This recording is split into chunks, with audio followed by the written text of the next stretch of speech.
The following half-hour show is a paid political program and is not endorsed by this station, management, or staff. The following program is sponsored by Excalibur Insurance Management Services. Welcome to this very special edition of the Volpe Report. We are here at our annual Christmas celebration in New York City, of course with our host, Chuck Volpe, the host of the Volpe Report, as well as this Christmas celebration in New York City. We are at the Pennsylvania Society dinner here at the Midtown Hilton. Chuck, the Pennsylvania Society has been around since the 1800s. Yes. How long have you been a part of this? Yeah, it's kind of, takes your breath away when you think about it. A dinner that started literally merging what this country was undergoing, the Industrial Revolution, that far back into the latter 1800s.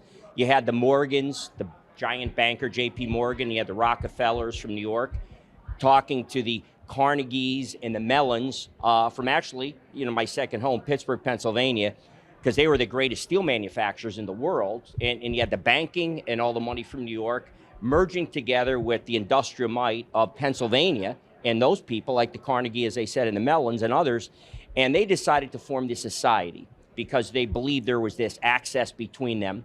And that started, they formed the Pennsylvania Society, and here we are 130 25 years 25, later. yeah, your math is better than mine.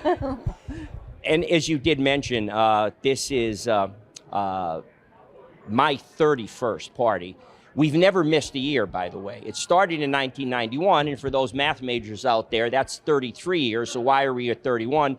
Well, none of us can forget COVID. Right. And so for 2020 and 2021, there was no dinner at all. It was completely canceled, and of course, we're one of the biggest after parties connected to the society, and no party, no after party, so we all missed those 2 years, but we have not missed a year that this dinner has gone on since 1991 was our first. Well, your party is slightly after the Pennsylvania Society Yes. dinner, and it's a celebration of people. It's not political. It's people reaching across the aisle, as they say, and it's a celebration of like community and brotherhood, Pennsylvania and New York, right? Exactly right. The dinner, and our party attracts a lot of elected officials and politicians and community leaders. But amazingly, Democrats and Republicans are able to set aside their differences for, maybe it's this Christmas season in New York that they do it, for the dinner. And in this party, it's, we've hosted all kinds of people from New York, Pennsylvania, Washington that are at this event. So it's been a pleasure and an honor to be able to do it for this long. Well, let's just hope that this magic can continue into the new political year and the new political season as we head there, because it is, as you said, people forget their differences and they do come together and they see the Rockefeller Center and they see the Christmas tree and all the good things that we appreciate and enjoy in life. No question. And at this time of year, we remember, what Christmas signifies, the birth of Christ. And so it is a time for peace on earth and goodwill towards men. And I've often said that, we know about the Santa land in the North Pole. My feeling is the closest thing we have when you get to be an adult is New York City at Christmas time is the North Pole. And just a lot of fun and a pleasure to bring people and friends and some of my folks that have been doing this with me for over 30 years.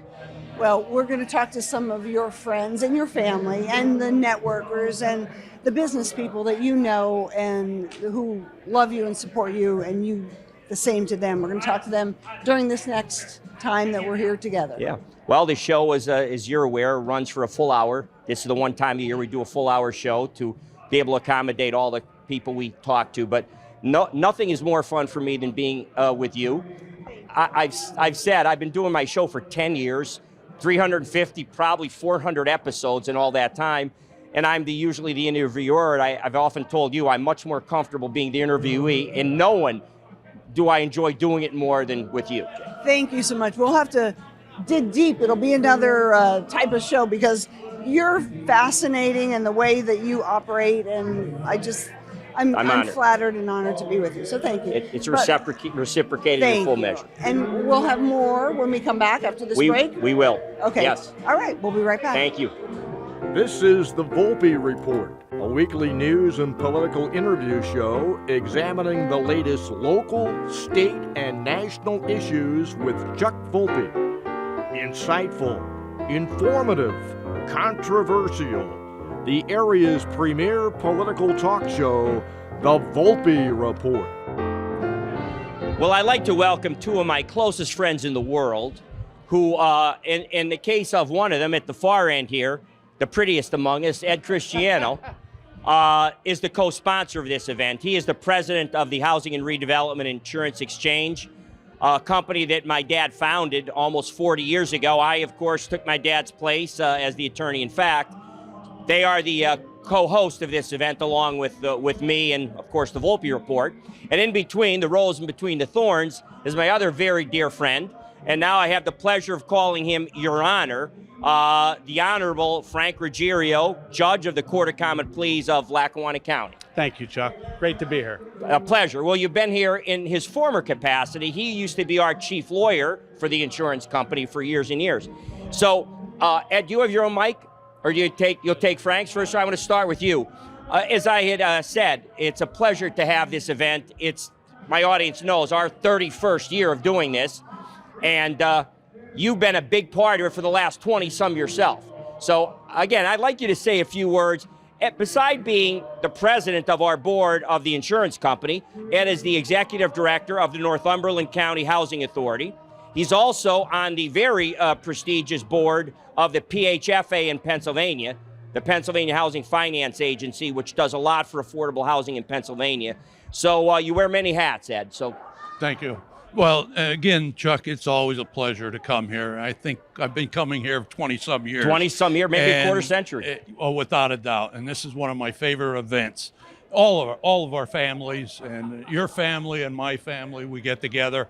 So it's a real honor to get to meet people, get to network with a number of people here that I don't see maybe once a year, get to talk to them. And in my business, that's a key for me, networking and working with people and getting to know other people. So for that, I thank you. And this is a great event. Love co-hosting with you. Yeah, it is. It's a wonderful event. And ironically, as I talked at our open with Jane when she was interviewing me about the history of the party, and we talked about the true history of the Pennsylvania Society goes back to the 1800s, the heart of the Industrial Revolution when it was occurring in this country, leading the way for the world. And some of the power brokers of New York, the J.P. Morgans, biggest banker in the world at that point, and the Rockefellers, we all know who they are, together with Pennsylvania steel barons, the Carnegies and the Mellons, helped build this country. The financing from New York, the steel production from Pennsylvania, well, they got together to form this society. So the networking you talked about, the history of this dinner, 125 or so in a row, except for the 2 years off we all had with COVID, is what this dinner's all about. Across party lines, it's the one time partisanship goes away. Maybe it's the Christmas season that does that, but you're right. Again, I thank you, for hosting this every year and coming here to New York and just meeting people. And I think that's what it's all about, just getting to meet new people. No doubt. Your friends, my friends, and we introduce them to each other. Of course. And they become lifelong friends for us then. Yeah, no doubt. And now sitting in between us here, as I gave you some indication earlier, and I'll tell you quickly his story because it's worth hearing, for 20 or so years, Frank was our chief counsel. Our company's almost 40 years old, and Frank stepped into our company at a difficult time, and under his stewardship legally and good common sense that he always had, and always outworking all lawyers. I think you and I have never been defeated in a court battle, which was nice. We've about done 8 well. or 9-0, I think. We were a very, very good team. There's no question about it. When we got together and had to fight the fights we needed to fight at the time. The right ones. The right ones. It's exactly right. And against all of my best advice, when I told him you're way too young to be a judge, he followed his heart and did something that is really unprecedented. He runs for judge in Lackawanna County, a very populous county in the center of our media market, the Scranton-Wilkes-Barre media market, a very coveted seat and to fill a vacancy.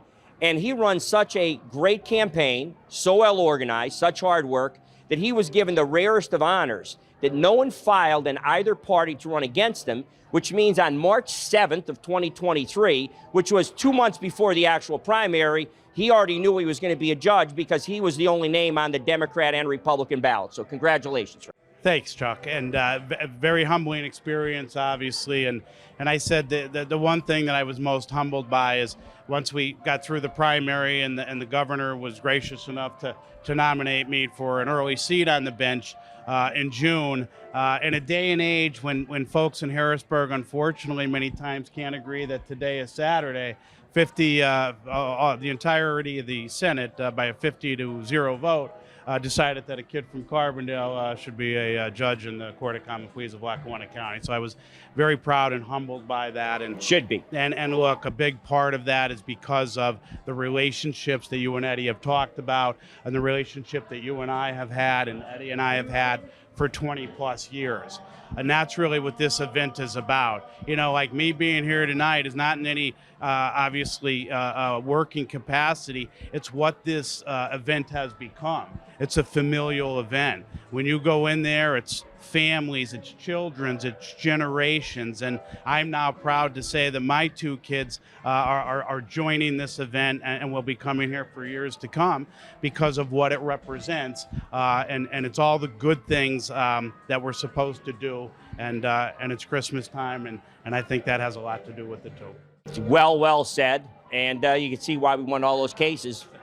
Good closer for jury purposes. Now you get to sit and listen to it. I do, and just proud to be here, and thank you. And thank you for all you do for the community and in bringing good people together, because that's what matters. You need to bring good people and good minds together to be able to move forward and do good things. So thank you, and thank you, Ed. Pleasure. Thank you. Again, we were here with Judge Ruggiero and Ed Cristiano, both my good friends. We'll be back after these messages.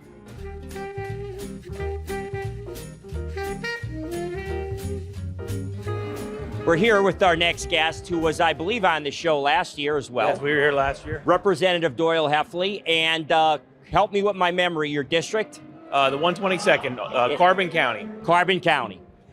And as we were talking off camera, I didn't realize that you are in your finishing, actually, your 7th term. Yes, sir. Which means 14 years in the House of Representatives of Pennsylvania. So congratulations, first of all.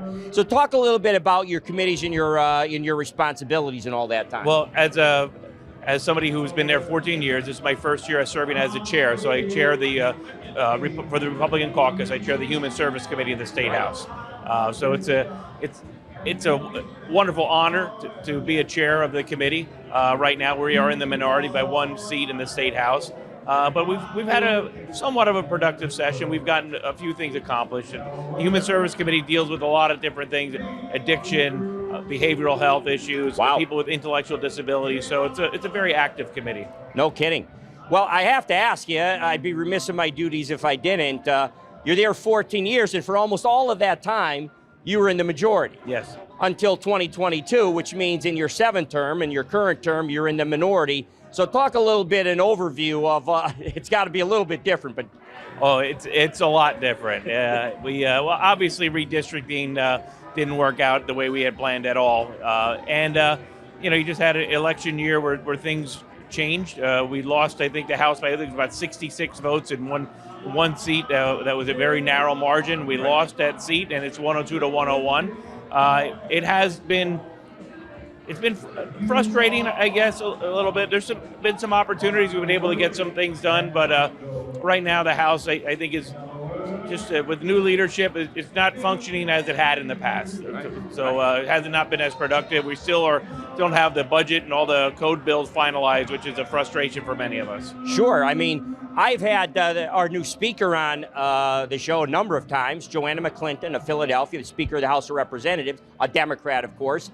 And she exhibited, believe it or not, in the majority, it's only 1 vote majority. Yeah. And the frustration of dealing with the smallest of margins. And in fact, for the first part of it, for a couple months, because the couple of those seats, they put them in the majority, were vacated. Yep. So, it's been an interesting 2-year term, to say the least. Yeah, it really has. And, obviously this is my first term in the minority, so learning to work a little bit different. I still have some colleagues from across the aisle, Democratic colleagues, and we can work on certain initiatives. But really, the sense of frustration has been there's been no productivity. We really haven't gotten any bills passed. Haven't gotten all the code bills passed. We have education funding that needs to they've appropriated it, but it hasn't gotten rolled out yet. So it really comes down to they need to work together between the House and the Senate. The House Democrats and the Senate Republicans need to come together. They need to include, I think, all the caucuses into that. There's a lot of Republicans, and we can work with some Democrats to get things done. We don't compromise on our core values, right? I mean, there's certain things, but there are things that, like after-school programs, vital programs in our community. Sure. Right now, they haven't been funded, and some of them are shutting down. So I would really like to work to get that done. Being in the minority, it's a little bit different. We used to be able to go to our leader's office and work on initiatives, and now it's our voice it doesn't have as much of an impact. We can still get things done, but I wish we could get a little bit more done. Well, we are all very grateful, Representative, for your service. You do a great job in your district. I know from our mutual friends all that you mean to the Republican caucus in the House. So God bless this merry holiday season, and to you and your family, a Merry Christmas and Happy New Year. And Merry Christmas to you and to all your viewers. Thank you, Representative. Again, Representative Doyle Heffley of the Pennsylvania House of Representatives.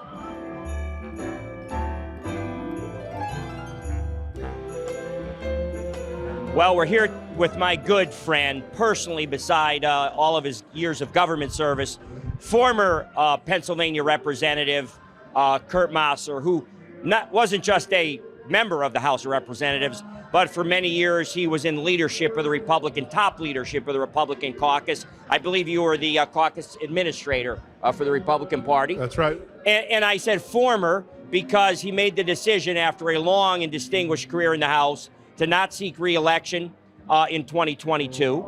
And as we talked among my friends, and everything went downhill for the Republicans from there. For the first time in a generation, he ended up in the minority. Right. We have had Representative Doyle Heffley on talking about in his 14 years there, this was his first experience in the minority. Not too happy about it. But talk a little bit about the last 2 years, your life after all of your public service. Well, first, Chuck, let me say thank you to you and your family for having us here. It's something I look forward to, reuniting with your family, seeing a lot of friendly faces and networking up here. It's a great event. What a great city. What a great vibe. And I just appreciate it. The last 2 years, I was sort of looking back on, I'm happy now because I never went to Harrisburg. I wanted to govern when I went to Harrisburg, right? I didn't want to be in the minority. I wanted to be at that table where we decided what was going to get run and what wasn't going to get run. So it probably would have driven me a little bit crazy to not have that majority and be at the steering wheel, right?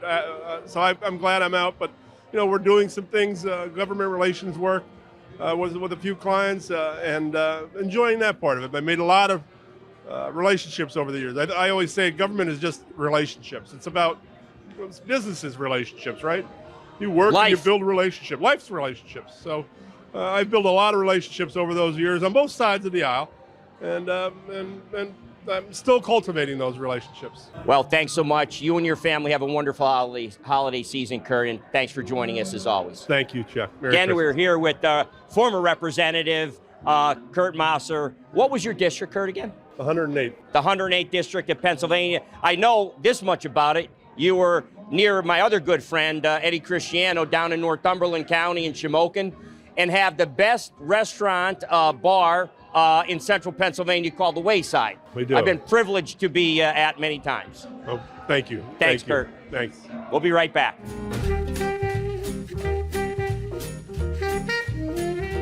We're here now with a very good friend of mine. We've become close over the last year and a half or so. Pennsylvania Representative Josh Kale, and not just representative. He's in the top leadership in the Republican House, policy chairman, as I recall. And it doesn't stop there. You know he's a rising star in the Republican Party in Pennsylvania when they anoint you as the chairman of the HRCC, otherwise known as the House Republican Campaign Committee. So it falls to Representative Kale to raise money all over Pennsylvania to help elect Republicans.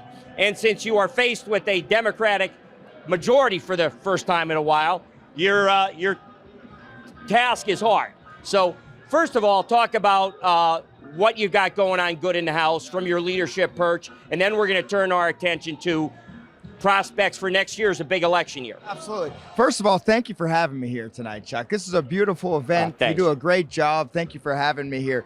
Really, it's about sharing a vision of what we stand for as Republicans: hope for Pennsylvania families and opportunities for family sustaining jobs, prosperity for working families, and excellence in government, and sharing that vision and what that really means, and get buy-in and consensus so that we can deliver on these expectations once we do take the majority back. So next year, it's coming soon, but right now we're enjoying the holiday season, enjoying festivities like this one, and being here with you tonight.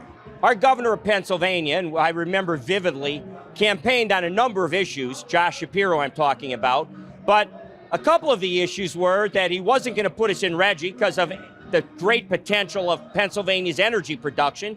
He also specifically said that he would support school choice and a voucher program, as he has kids in private school. And then he pretty much lied and reneged. So I'd like to get your comments on that. Yeah, it was encouraging heading into this year, thinking that we had a governor that agreed with us on a lot of issues because he campaigned on those issues. Look, Pennsylvania was the keystone for our nation's industry and economy and ingenuity, and we can get back to that point. But we got to stop the platitudes and actually start delivering in Pennsylvania. He knows what that looks like because he campaigned on it, but he's failed to deliver in office, and it's very disappointing. The Regional Greenhouse Gas Initiative, RGGI, it's basically a tariff on our own manufacturers, the cleanest manufacturers in the world. I know. We can do manufacturing here, but we need affordable energy, and we have access to it. But when we artificially inflate the price of energy through programs like this, we're killing future manufacturing opportunities in Pennsylvania when we ought to be leveraging our resources. We have the opportunity to do it. He knows it because he campaigned on it, but he has failed to deliver on his promises. And that's just one of the promises he's failed on. And you know, I have to say this, Josh, is that make no mistake about this. When you tax Pennsylvania companies that are producing energy, and RGGI is a tax, that's exactly what it is. That tax burden falls on middle-class families, it falls on working-class families, it falls on people at the poverty line. And the thing about the hypocrisy, and this bothers me as a Democrat myself for 45 years, that they talk about we're for the middle class or for working families, and then on their Green New Deal garbage, they're hurting the people they claim to be representing. Yeah, and it's not only, you're right, it's not only large manufacturers, it's people like my grandmother that lived on a fixed income, that can't afford a 30% increase in their electricity costs, and that's what we're gonna get. But here's the thing, because they say that they do it in the name of the environment, but all they're doing is increasing demand for Chinese pollution, because that's where the manufactured goods are gonna come from now. So basically, we're hamstringing the cleanest manufacturers in the world in Pennsylvania, and we're creating demand for pollution in China because that's where their manufacturing base is, and that's what's generating the pollution. It makes zero sense for our environment, it makes zero sense for our jobs, and it makes zero sense for consumers like my grandmother who live on a fixed income.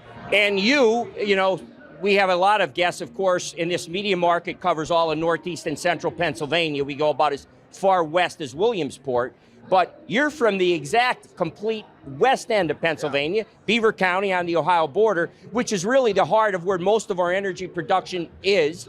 So you know firsthand what it would mean to your constituents, because we're going to lose those jobs, and it's going to, again, tax all of Pennsylvania. We have so much opportunity in my district for manufacturing. Upriver, downriver, in the petrochemical industry, the natural gas industry. Coal is still being dug out in my district. We have nuclear potential there as well with nuclear energy. It's just, we actually got to get ourselves into a position where we're taking this serious.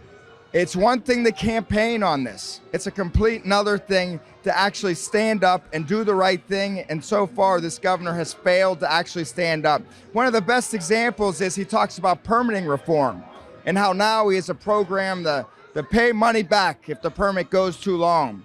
Stakeholders aren't looking for their money back.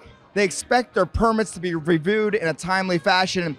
And that sounds like a minute issue, but we have lost billions, literally billions of dollars in investment, and more importantly, millions of man hours, good paying union job man hours in Western Pennsylvania on one of the projects, because we can't get a permit done in a timely fashion. It's unacceptable, and we're not changing anything right now with this administration, and we need to get serious about going forward and changing things. We'll be right back with our next guest. Thank you.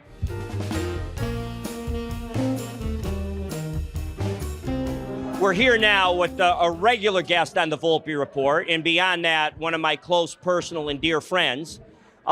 You've also, Senator, done a big thing for our show, because up until this point, I've had a bevy of Republicans, and I get enough criticism about not being even-handed enough on this show. I always tell people, look, I got my bona fides. I was a Democrat for 45 years, and I ran for governor of the Commonwealth of Pennsylvania as a Democrat, so I'm good.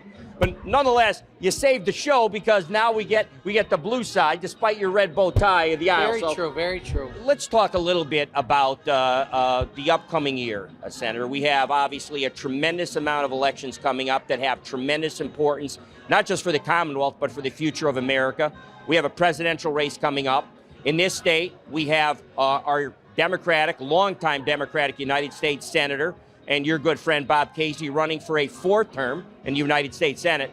And then you have the Senate and the House. You're in the minority in the Senate, while the Democrats have a Democratic governor, Josh Shapiro, and they have a one-vote majority in the House. So give us a little overview of what you see coming in 2024. Statewide, I would say I see the House swinging more Democratic. As you know, right now it's currently one vote. I see that swinging a couple more votes for about four more seats to the Democrats, and I think we'll pick up a seat in the seat or two in the Senate. Wow. Yeah. It's is it 6 votes difference, 28-22 maybe? Yeah, that Harrisburg seat, I think, is a hard seat for the Republicans to hold on to. Senator DeSanto's seat, I think, is going to be a hard hold for the Republicans, and then maybe some competitive seats out west.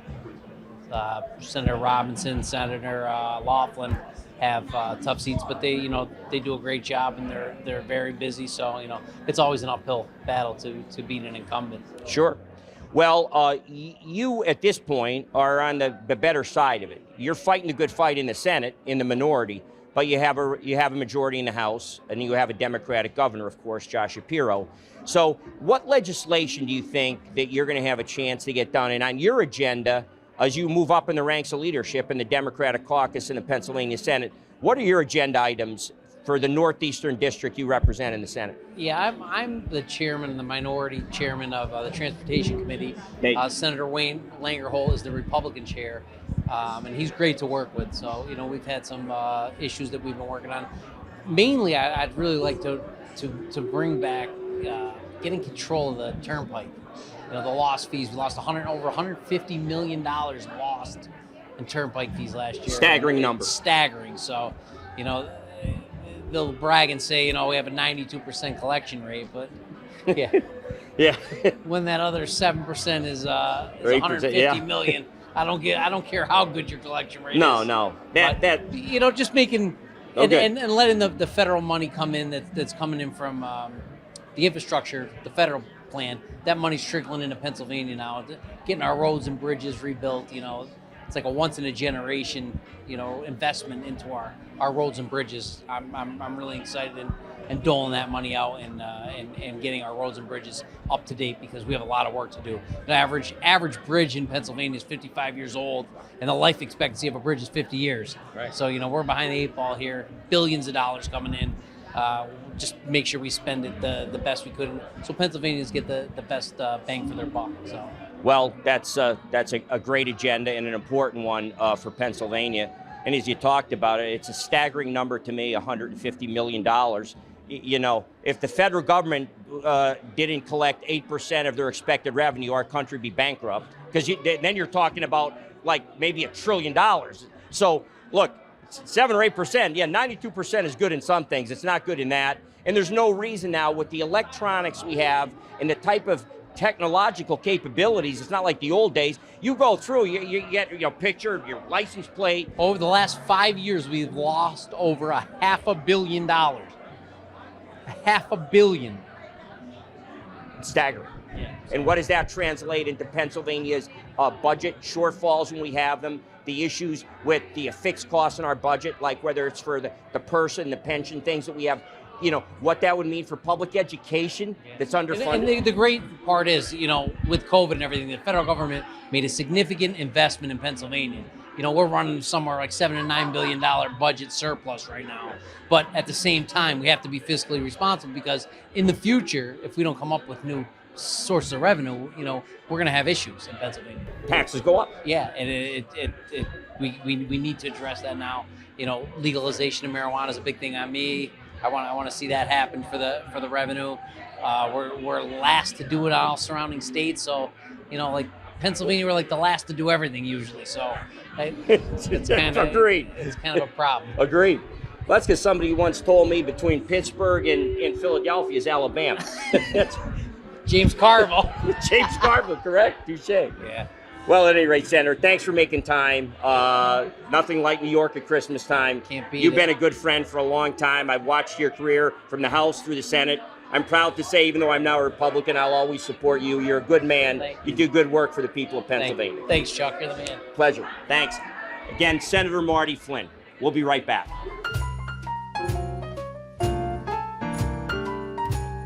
We're here with a very, very close friend, family friend, a person I know you know from past interviews he's done on the Volpe Report. I kind of grew up with Bob Casey. I can still remember showing up at the old Armory for our first day of practice for Scranton Prep's freshman basketball team. And of course, he went on to much greater things in basketball than I did. Of course, he has me by about 6 inches, give or take. That helped. But Senator, first of all, thanks for making time in your busy schedule. You're here at the Pennsylvania Society.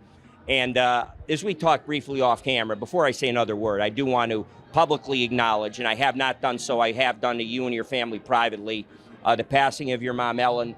Thank you. As I said, the power behind two thrones, not only a son that would go on to become the longest serving United States Senator in Pennsylvania Democratic history, but beyond that, one of our great governors. Thank you, Chuck. I am now, as you're aware, a Republican, but for all those 45 years I was a Democrat.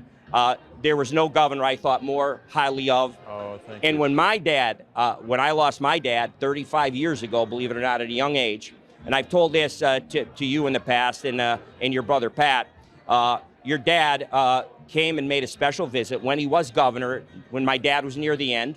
Was it Lake Ariel? You had that place? Right. He left Lake Ariel with a security team, came down to visit my dad in the hospital.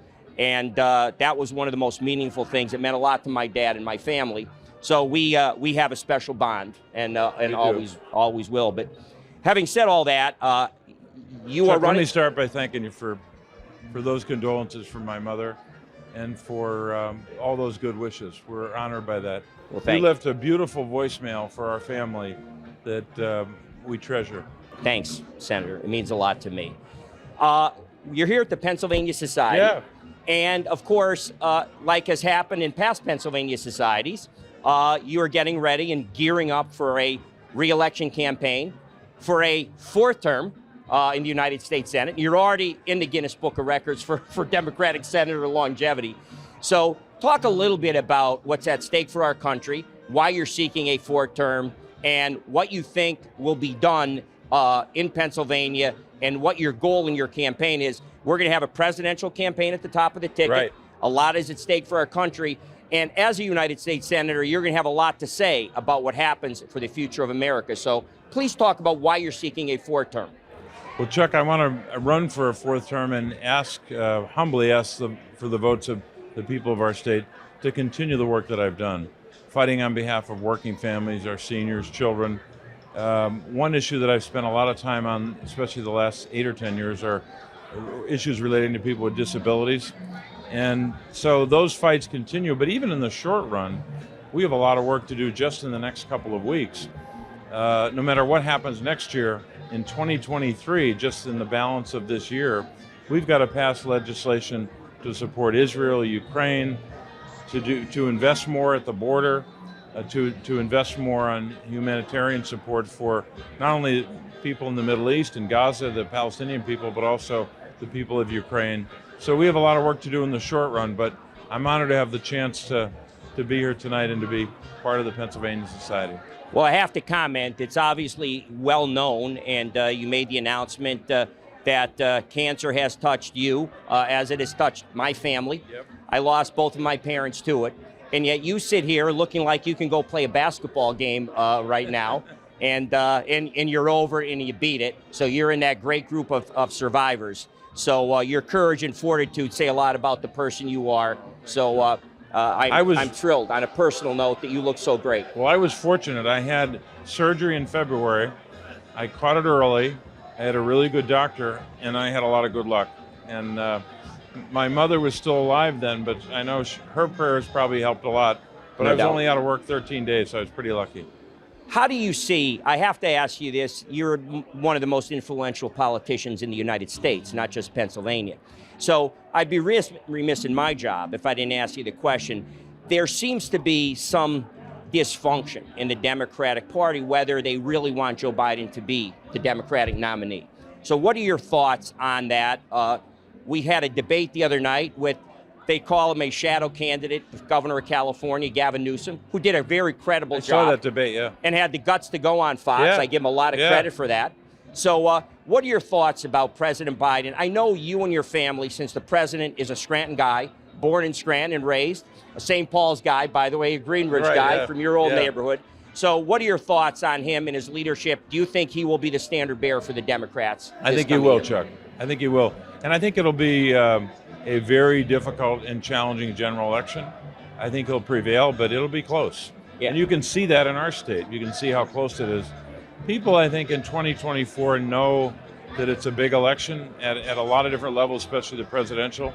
But that's why we go before the people to ask for their vote. Right, no doubt. Well, Senator, I know you're busy and you have other guests and other Chuck, let me say one more thing. If I had your jump shot when I was a lot younger, I could have played somewhere. Well, you played I never had a jump shot. Yeah. Well, you still ended up a lot better off than me, and you were a better player. And I'm honored for your friendship, Thank you. Senator. God bless you. Merry Christmas. Thank you and your family. Thank you. Thank you. United States Senator Bob Casey.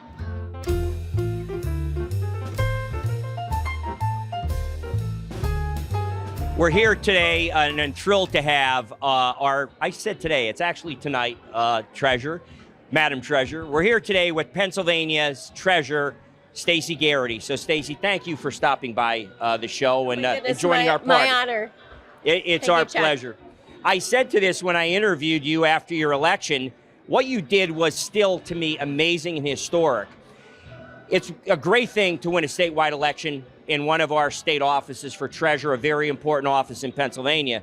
But the fact that you did it, not in an open seat, you did it against the Democratic incumbent in 2020 at a time when Philadelphia Democrats were helping elect Joe Biden president and had the largest Democratic turnout in Philadelphia history, which means no Republican should have been able to win statewide, yet you defied all the odds and won a historic victory. So congratulations again. Thank you. It's truly a blessing. First time, I think, with the exception of judicial races since 1988. Wow. Wow. It was historic. You've done a great job as treasurer, and I'm sure you're going to agree with me on this. Boy, did those 4 years blow by. Oh, my goodness. So, Chuck, it's almost 3 years, and we just set the record for unclaimed property, the most money ever returned, $274 million. Wow. I know. Wow. Wow. Say that number again for our audience. $274 million this last fiscal year. Wow. You've made history. I know the rating agencies that look at Pennsylvania and your performance have given you the highest grades possible. They did. We got upgraded, and you know why? It's because of the rainy day fund. So when I took office, there was only enough money to sustain the Commonwealth for 2 days, so like $200 and some million. We're now at $5.1 billion, 47 and a half days, which is over the median, 3 days over the median. So I'm so beyond thrilled about that. Well, you should be proud of it. And as a Pennsylvania taxpayer, we're all thrilled for your leadership and the work you're doing in Pennsylvania. Are you looking forward to getting back on the campaign trail? Pennsylvania's a big state. You've Chuck, done it once. Chuck, I never left the campaign trail. I mean, oh my goodness, I go to all 67 counties every single year. So I've done it 4 times, and most counties I go to multiple times. But you know what is also amazing, and I have to mention this. So we received the Morningstar Gold rating for our PA 529 plan, which is our college and career savings plan. And you know what that means? We are only one of 2 states in the entire nation that has a gold rating. So, yeah. Congratulations. Thank you so much. It wasn't hyperbole when I was telling our audience about all you've done as treasurer. I am honored to have supported you and will again. You're doing a great job for this state. And thank you for joining us this holiday season. Are you enjoying yourself? Thank you so much. Yes. Yeah. It's New York at Christmas time. Yes. I've told my audience in our open, I mean, this to me for adults, this is the North Pole. But thank you, Treasurer. You're right. Thank you, Chuck. Again, we're so here much. with Pennsylvania Treasurer Stacey Garrity, who is running for re-election this coming year in 2024. We'll be right back.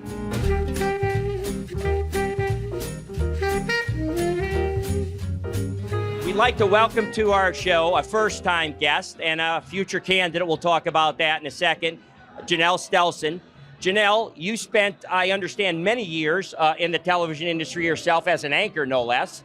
I did. Talk to our audience a little bit about that. Well, first of all, I'd like to say, Chuck, thank you so much for having me tonight. This is a beautiful party you're throwing. Thank you. It means a lot. I know a lot about your background. You're a wonderful human being. Thank you. I'll just say I have been a TV news anchor for the past 30 years, more than 30 years. And I got into the business because it has the power to affect change. I've done some very good stories along the way, collected a couple little gold statues for my work. Wonderful. But at some point I realized that I needed to move from the public service of telling to doing. And maybe that's a little age, a little wisdom, a little experience. But last year when I had to look directly into the camera, I was on set when the Supreme Court handed down the Dobbs decision that overturned Roe v. Wade. And I had to look directly into the camera and tell every woman watching that her rights had been rolled back about 50 years. And it took a little chunk out of my heart. And that and all the violence du jour that I was reporting on and the political shenanigans. And I thought, if I can get down to Washington and do something about those things instead of just telling about them, that is what has the power to affect change. Sure. Well, you're going to go from reporting the news to making the news. That's a big step. From your lips to God's ears. Now, your father was an Alaskan state trooper, no less. Tell us a little bit about that. He was. I was born in Fairbanks, Alaska. He was in the first class of Alaska state troopers. Wow. I've been to the State Trooper Museum and saw his picture on the wall and went crazy. And I told the woman running the thing, I was getting him like a mug and a vest, and I was like, oh my God, that's my dad. And she was like, okay, that'll be $59.99. Like, but yeah. Alaska State Trooper. He was also a good union man. He was a teacher and a football and wrestling coach at the high school level in Washington State. And we grew up humbly but really happy. And I understand the importance of hard work. And I'm going to stand shoulder to shoulder with my union brothers and sisters when I get to Washington as well. Of course. Now, before you leave, let's tell our audience what your office, the office that you seek. You're running for United States Congress as a Democrat against incumbent Republican Scott Perry, chairman of the Freedom Caucus, no less. Exactly, Chuck. As my audience knows, has been on the Volpe Report a number of times. So why do you think your message will be effective in that district? Well, I think that Scott Perry has had 12 years to turn a number of problems around. We have a lot of really pressing issues, and he has not done so. And he is now the major disruptor in the 118th Congress that passed 21 bills so far, and that's fewer bills than any time since the Great Depression, because he's so busy sowing mayhem, he's not doing the people's business anymore. So, you know, we're going to work to make people safer, healthier, more well-educated, but to work for good-paying jobs that can support families. And over the next year, I plan to show people that he's too extreme for even the Republicans. You know, he's the only Republican in Pennsylvania who voted twice in recent weeks to shut the government down. But you know who would have been getting paid while all our hardworking guys are laid off and not making money or forced to work without money? He'd be being paid. He's the only Republican in all of Pennsylvania who voted against giving the police who defended the Capitol on January 6th medals for their efforts. You know, it was a deadly attack on the Capitol. They defended him, they defended his colleagues, and he then went in a couple hours later and voted to overturn all of our votes, millions of votes. And I don't understand how that is okay with anybody. Well, he's an insurrectionist, he's an anarchist, and he does not deserve to be called a congressman. Well, you have a very strong conviction. I'm sure you'll have a very effective message to take to the voters, and wish you luck in your endeavors. I hope next year I pleasure. come back and we're at the same party and you're calling me Congresswoman. It would be my honor, Mr. And you are Volpe. already invited. Thank you. Thank you, sir. Again, we're here with Janelle Stelson, who is running for United States Congress. What is the district?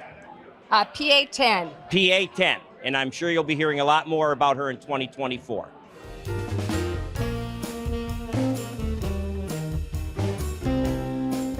I'm very pleased and honored to welcome our next guest, who was on this Christmas show a year ago and is a regular at our Christmas party. He was the former Lieutenant Governor of the Commonwealth of Pennsylvania. I had the pleasure of interviewing him way back when, 10 years of the show. That's right. That was the election of 2014, I think. But 14 re-election for re-election. was 2014. That's right. That's right. That's right, yeah. And I'm proud to say that was a big supporter of Governor Corbett and Lieutenant Governor Jim Cawley. We appreciate that very much. And you have now, I don't know if it's maybe graduated from that. I don't know how you could step up from Lieutenant Governor unless it's Governor, but you may have achieved that.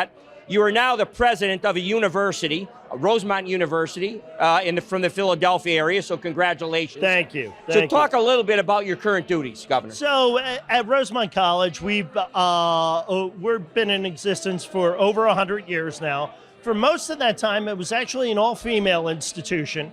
It was founded by the Society of the Sisters of the Holy Child Jesus back in 1921. And around 2009, it went co-ed. We are a smaller school, all in undergrad and graduate program, about 800 students. And we're small intentionally because we like that kind of environment for our students, and we're able to focus a little more closely and intentionally on each individual student. But one of the things as well that allows us to do is not only prepare our students for a family-sustaining career track job, but to make sure that they are thoughtful, respectful people who can agree with this and other without being disagreeable and can actually come to their own conclusions by being allowed to experience a whole host of different points of view. Truthfully, colleges and universities in this country must be the marketplace of ideas. That means you're going to hear things that make you perhaps feel uncomfortable so that you can decide what is right for you versus what might be right for somebody else. That's the type of environment that we try to promote at Rosemont College. Well, that is so refreshing. As you and I have talked off air, and my audience knows I've done views and shows of my outrage of the indoctrination with this woke movement going on across colleges and universities across America. I think it came to a head for me. I'm an outspoken critic of DEI departments and the indoctrination, the double standard. But when we had that dastardly and horrific attack by Hamas, killing Israeli children and old people and pregnant mothers, beheading young children, and that's evil to me. And I was outraged when I saw across our campuses of this great country, college students at places like Princeton and Columbia and Stanford, all across this nation, protesting and chanting in support of Hamas and chanting from the river to the sea. Outraged I was, because for 4 years before that, I was writing critiques and editorializing about how administrations were shutting down conservative speakers because certain students, led by DEI departments, they were trigger warnings and microaggressions and we may harm some students. They were not allowing free speech on campus, as you just eloquently said, about how exposed to different ideas so they can understand and form their own opinions. That was all shut out. Well, now, when there was outrage that this was allowed to occur in America against Jewish students and Jewish Americans who now talk about trigger warnings, my God. Well, Well, then we heard from administrations who are kicking speakers off campus and shutting down speech. Well, wait a minute. The First Amendment now guarantees their right. The hypocrisy was galling and disgusting. So I'd like to hear your thoughts on that. So let me first say, couldn't agree more. Hamas is a terror organization, full stop. What they did is absolutely reprehensible. And in fact, perhaps unlike some other colleges and universities where my colleagues may have issued statements, we were pretty clear at Rosemont College that what Hamas did cannot stand. Killing innocent men, women, and children in the name of God, and that is what they are purporting to do, is something that people of all goodwill, regardless of what religion they may practice, must stand up and say no. That is not what God is about. That is not an exercise of religion. With all due respect, and I'm unaware of any religion on the face of the planet that advocates exactly what it is that Hamas is purporting to. Let us also not forget, as well, as we continue to analyze what's going on in the Middle East, that Hamas is still holding Americans, United States citizens, as hostages.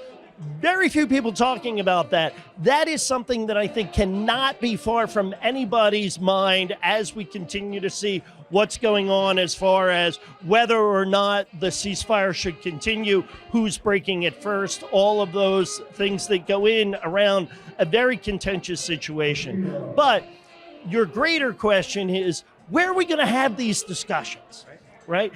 Because if it's dangerous to have these discussions, or it's unacceptable to have these discussions on the college green, are we going to have it in the town square? No, people aren't going to feel safe and comfortable there either. It must be. The truth is, if we are all to remain committed to what not only the words, but the intention of the First Amendment is in allowing for expressions of speech, that means that something that you or I might spend a lifetime advocating against must be allowed to be said by somebody who passionately believes exactly the polar opposite of what we do. I fear that in the name of some of these more politically acceptable initiatives that are going on, not so much, look, we all want diversity. We all want to be included, right? We all want those things. We want a colorblind society and I realize that even saying that anymore, in some cases, we're so far away from Dr. King's dream of having people being assessed by the content of their character rather than the color of their skin, that sometimes it can be concerning to people. But the reality is, if we do that, if we all look at one another and truly evaluate ourselves by the content of our character, I think that will only go to strengthen what you and I have grown to love, and what I know a lot of others out there believe in as the principles, the foundational principles of the United States of America. And one of those must be that we have the opportunity to have the uncomfortable discussion on college campuses and universities. Of course. Governor, well said. Thank you. Thank you for stopping by the show. Absolutely. And Merry Thanks, Christmas Chuck. to you and Merry your family. Christmas to you as Keep well. up doing the work you do for our state, Governor. Thank you. Thanks. Again, former Lieutenant Governor Jim Cawley and current president of Rosemont College.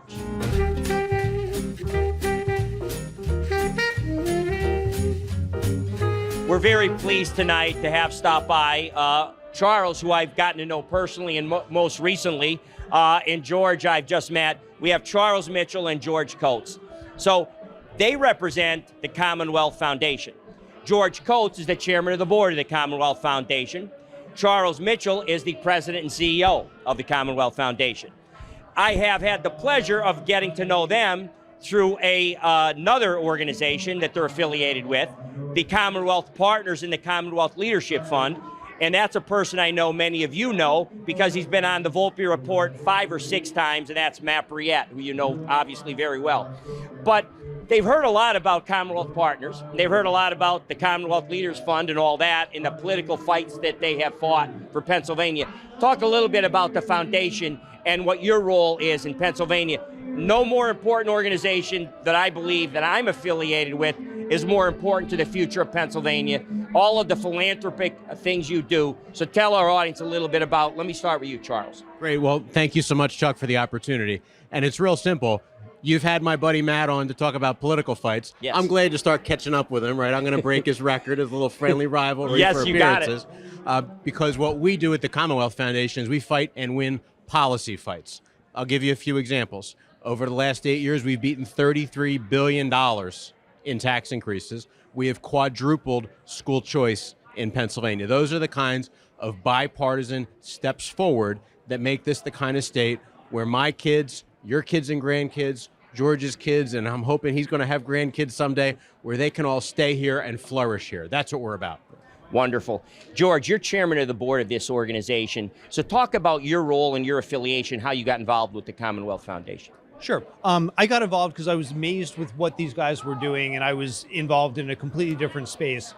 I had the opportunity to kind of reboot where I was and focus entirely on this and kind of a collective series of organizations. And so I've had the opportunity to do that, which has been amazing. Wow. Well, again, I know the important role, and I would be remiss if I didn't mention one of the founders, original founders of the foundation, who was honored tonight at the Pennsylvania Society dinner. That is Andrew Sordoni, a man I greatly respect and admire. I'm glad to call him a friend. I got to know him actually through believe it or not, one of my son's best friends, Steve Hudask, who is the son-in-law and married to the lovely Marie Sordoni. Who are my next door neighbors. Wow, that makes it full circle. Well, that's kind of how I kind of first heard about it, was through Steve. And I actually got to know Matt through a good friend of mine, Vince Galco, a Republican political strategist. So that's why I know Matt's role in your organization, that part of it that does the political stuff. We've been in fights like arm in arm in some.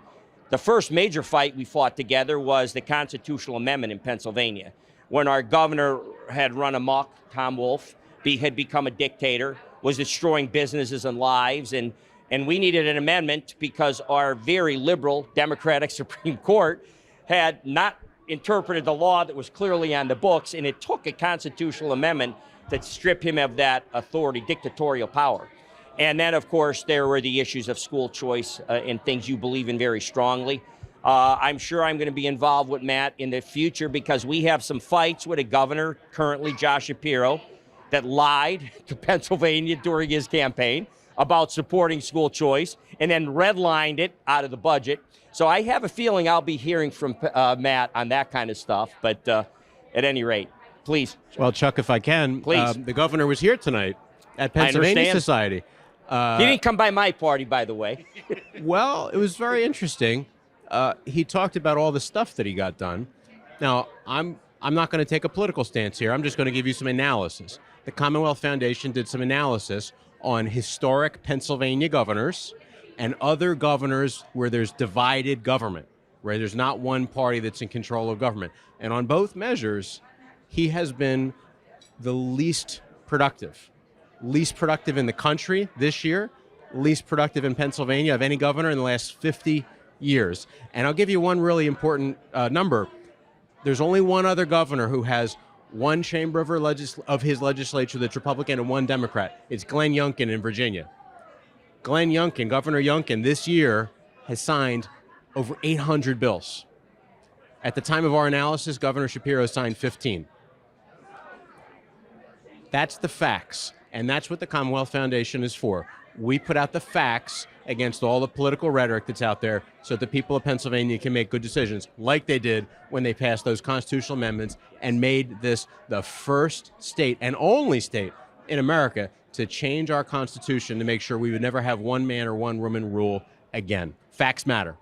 And that's why I'm very happy to have Charles Mitchell and George Koch stop by my party, and I'm very honored that I support the foundation. You will continue to have my financial support for all the good fights you fight for our citizens. Thanks, guys. Thank you, Chuck. Merry the honor is Christmas. mutual. Merry Christmas. Merry Christmas.